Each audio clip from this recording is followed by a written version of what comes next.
विश्व में फेमस है। और जो मैं स्टोरी सुनाता हूँ, बताता हूँ, कोई कल्पना पर आधारित नहीं होती है, वो रियल स्टोरीज होती है।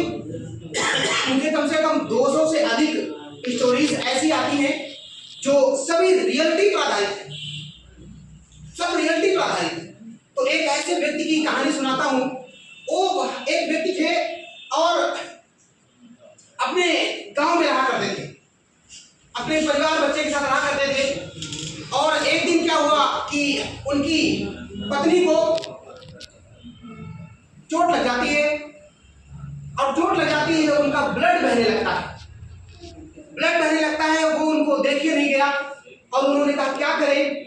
उनके गांव से हॉस्पिटल की दूरी अगर रोड जाते तो कम से कम 2 से 3 घंटे की थी। 2 घंटे में, 2.5 घंटे में पहुंच पाते वहां तक।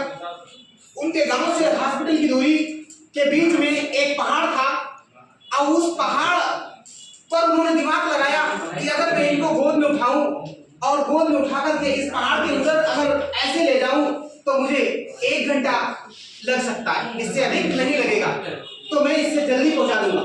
उन्होंने क्या किया, विचार किया, और विचार करके वो अपनी पत्नी को गोद उठाया और उस पहाड़ से लेकर के चल दिए। पहाड़ बढ़ते जा रहे हैं, चढ़ते जा रहे हैं, उनको पेन हो रहा, ब्लड ब्लीडिंग हो रही है। और जैसे जैसे वो समय निकल करके और डॉक्टर के पास पहुंचते हैं और पता चलता है, डॉक्टर उनको एग्जामिन करता है और डॉक्टर बोलता है, सॉरी सर, अगर आप 10 मिनट पहले और इनको यहां पहुंचा देते तो मैं इनको बचा सकता था।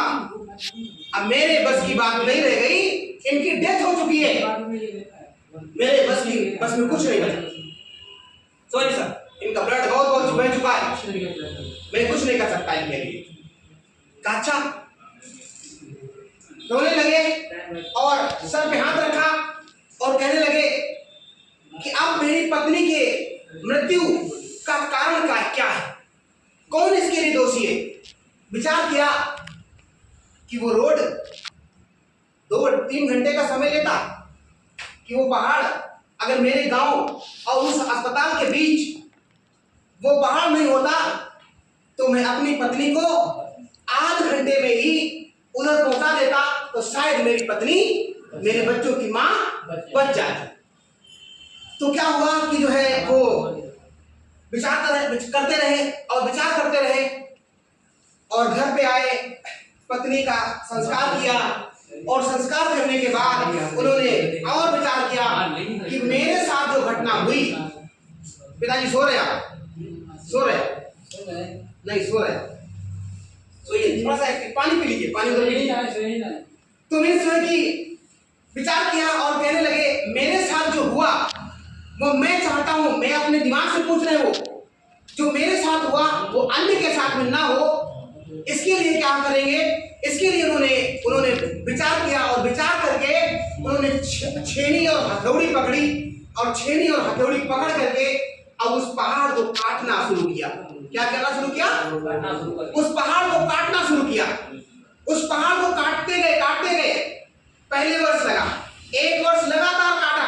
गांव के लोग जो है उसको पागल और मूर्ख कहना शुरू कर दिए। अब क्या हुआ कि उनके पास कोई विकल्प नहीं था, काटते गए, लगातार काटते गए, छेनी हथौड़ी से लगातार वार करते गए, लगातार काम करते गए। 2 साल काटते गए, 3 साल काटते गए, 4 साल काटे, 5 साल काटा, उस पहाड़ को काटना बंद नहीं किया। और तब तक उसके उनके जानने वाले, पहचानने वाले, मिलने वाले लोग उनको पागल और मूर्ख कहना शुरू कर दिए थे। ये व्यक्ति पागल हो गया अपनी पत्नी के वियोग में, पत्नी मर गई तो अब ये पागल हो गया, कुछ नहीं। लेकिन वो जो है वो व्यक्ति था, पागल नहीं था, लेकिन लोग सोच रहे थे ऐसा।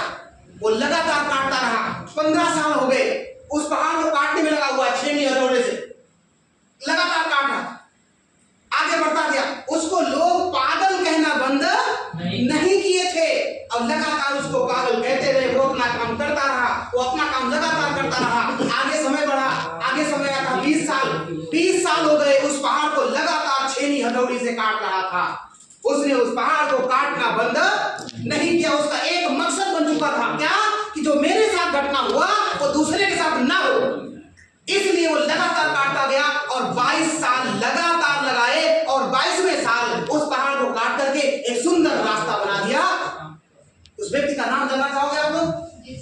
किसी को पता है? जी सर। क्या नाम है? दशरथ माझी सर। बिल्कुल, वेरी गुड। दशरथ माझी के लिए एक बार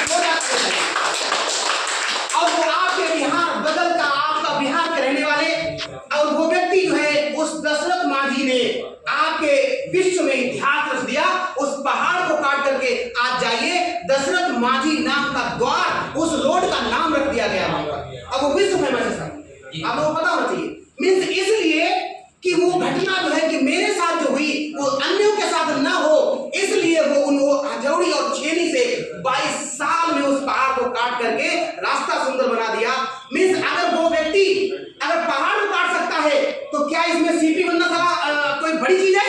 नहीं सर। आप लोग बताइए, कोई चेयरमैन बनना बड़ी चीज है? वो व्यक्ति अगर लगातार छेनी हथौड़ी से, आज जो मशीनें टूट जाती हैं, मशीनों से काम करना शुरू कर दिए हैं, वो छेनी हथौड़ी से पहाड़ को काट करके एक सुंदर रास्ता बना दिया। इतनी बड़ी सफलता आपने अचीव कर ली है ऐसा, वो अमिट छाप छोड़ी है पूरे विश्व पर। लोग थोड़ी सी मुसीबत आती है और लोग अपने काम को पीछे कर लेते हैं, और वो उस व्यक्ति से मिलिए, ऐसी रियल कहानियों को आप सुनिए, उनसे मोटिवेशन लीजिए, उनसे प्रेरणा लीजिए, और उनसे अगर ये व्यक्ति कर सकते हैं सर, अब इस अवस्था में अगर सर रिटायरमेंट होने के बाद इस कंपनी को स्थापित कर सकते हैं और पूरे विश्व लेवल पर ले जा सकते हैं, तो आप लोग तो नवयुवक हो रहा है, कुछ भी कर सकते हो। क्यों पीछे को डरते हो? क्यों हटते हो? क्यों जो छोटी छोटी चीजों को लेके बैठ जाते हो? क्योंकि आपको कोई बड़े सपने नहीं। तो मैं चाहूंगा कि वो जो घटना थी वो इस प्रकार से अगर दशरथ माझी कर सकते हैं तो आप लोग भी हर लेवल को अचीव कर सकते हो। बशर्ते होता क्या है, वो हमारा जो दृढ़ विश्वास उसके लिए होना चाहिए। उनको विश्वास था कि एक दिन मैं काटता रहूंगा, उस पहाड़ को काट करके रास्ता बना दूंगा, और उन्होंने बना दिया। बनाया कि नहीं बनाया?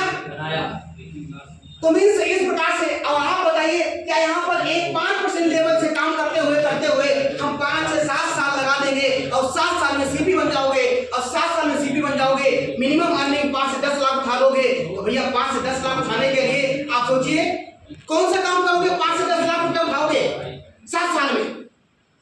लेकिन उसके लिए लगातार काम करना पड़ेगा, जिस प्रकार से दशरथ माझी ने काम किया था। तो मैं एक बार पुनः चाहूंगा दशरथ माझी